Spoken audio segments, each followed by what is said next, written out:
تفتكر انت لما بتشتري حاجة رمضان مرة واحدة انت كده بتوفر؟ الحقيقة ان بيحصل العكس. في كتاب مايندلس ايتنج للعالم براين فانسينج اثبت ان مجرد وجود كمية كبيرة من الاكل في دولاب مطبخك ده بيخليك تخلصها اسرع بنسبة بتوصل ل 40%، وده علميا اسمه ستوك بايلنج بيهيفير او سلوك التخزين.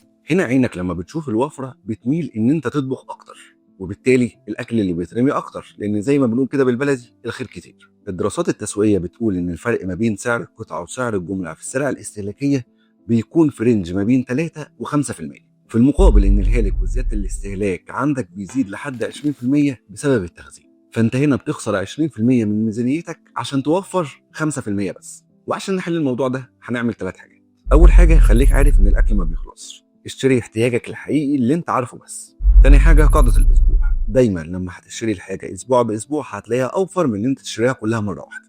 تالت حاجه، ما تحسبهاش بالكرتونه، اشتري بالقطعه الحاجه اللي انت محتاجها، وما تشتريش وهم الجمله لانه مش دايما صح. وبقول لي في التعليقات، هو انت من مدرسه ان انت تشتري حاجه مره واحده ولا اسبوع باسبوع؟